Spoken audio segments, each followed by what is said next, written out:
It's amazing when we get together because the energy is just electric, although you do know that absolutely nothing is getting done at work while you're all here. Or at least if it is getting done, it's not being done in the right way. Am I correct? How many of you are baby boomers? Okay, how many of you are Gen Xers? Any millennials in the room? Okay, hey, any Gen Zs today? No? And how many of you have no idea which generation you're in? Awesome.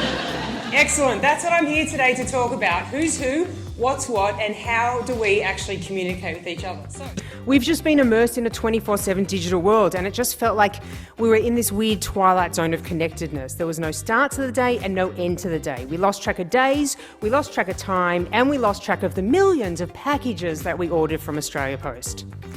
Nobody even remembered what was coming anymore, which is actually very convenient for Australia Post. Because given their delays, how great is that? We don't remember what we ordered, it doesn't arrive anyway.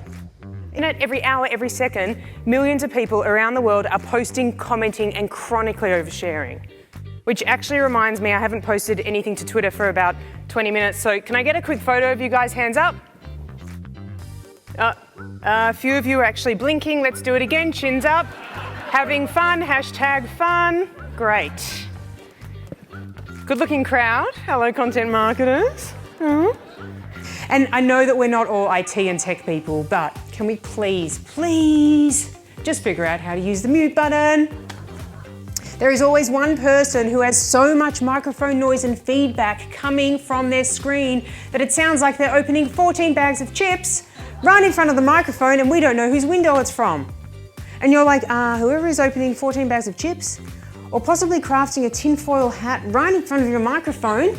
Can you not do that? Please, thank you. Well, as you can see today, I have some magical props. So I'm going to show you how the power of magic and a magical mindset can help us embrace change and everything that lies ahead with a brand new sense of enthusiasm, excitement, and joy.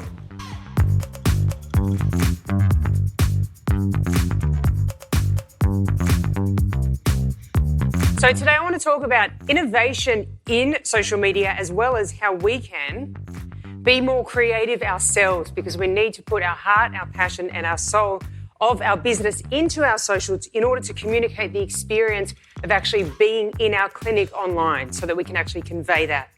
And you know, one of the most powerful marketing tools is differentiation, and the best way to have an impact is by being creative. They've crossed generations, so it's not just memes for millennials. They've been doing circulations through every single age bracket. Social media strategist Jordana Borensztajn. We needed laughter, especially when times are so uncertain and there's darkness. We needed the joy and the connectedness that memes bring. Can the right-hand side of the room give the left-hand side of the room a massive round of applause for just coming today? Okay, amazing. And now can you guys give them a round of applause? Wait, not for just coming, but also they just listened to instructions. Yes, amazing. Lots of appreciation back and forth. Love it. And I made octopus from toilet paper rolls.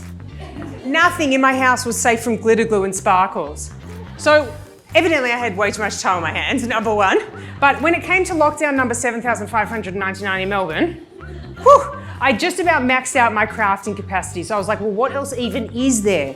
So when my favorite teacher, Sonia Choquette, challenged me to try something new and be a beginner, I was like, well, what else can I do? Like literally, I was already a beginner chef, a beginner painter, and a failed online speed dater. Like I had tried it all. So I was like, what else is even possible? So I chose the impossible, magic, which seemed so far out of my reach and even harder to perform during a pandemic in lockdown without an audience. Last night, I went online to do 3 things, right? Check my banking, look at my Google Analytics, and read some emails. 3 hours later, I'd done none of those things. But I was busy. I found 3 new photos of Ryan Gosling without a shirt on. Went on Tinder, because hello, what happens in Queensland stays in Queensland, right? And I watched 2 new clips of singing goats. So like, who had a productive night? I did. Our creativity as a collective was extraordinary, and what we achieved was far superior to what we ever thought or ever imagined was actually possible. So on the one hand, we can look at it and we can go, look, we had to evolve, so we just did, okay? Or we can look at it through a different lens and we can say what we actually created together at home, at work, in the office connections, in the boardroom, Zoom classrooms, Zoom cooking classes. That was mastery. That was so creative.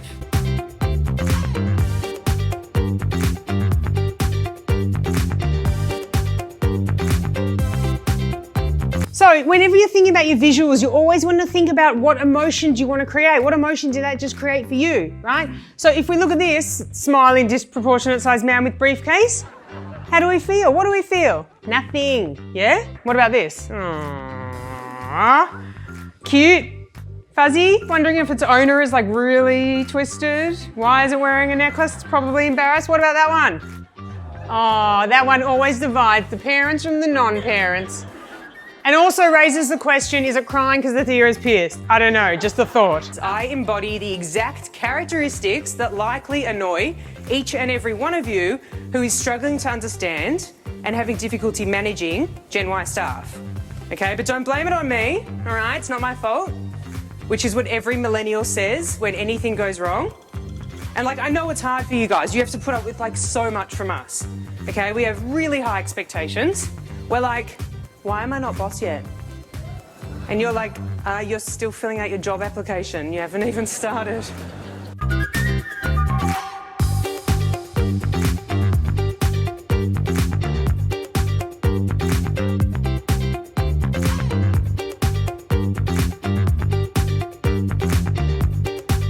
This is not going to be like a run-of-the-mill boring magic show, so we'll just take the rabbit and chuck that away because we don't need it. Okay, so as you can see, I'm not a traditional magician. Firstly, I'm female. Thank you. Not wearing a suit or a tuxedo. Oh, thank you.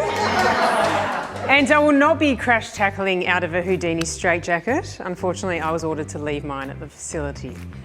Sadly today. And look, I know it's hard because everyone's saying, hey, how about in your spare time, why don't you just stop and build an epic, mind-blowing, show-stopping social media marketing strategy in your spare time, which you've got so much of, right?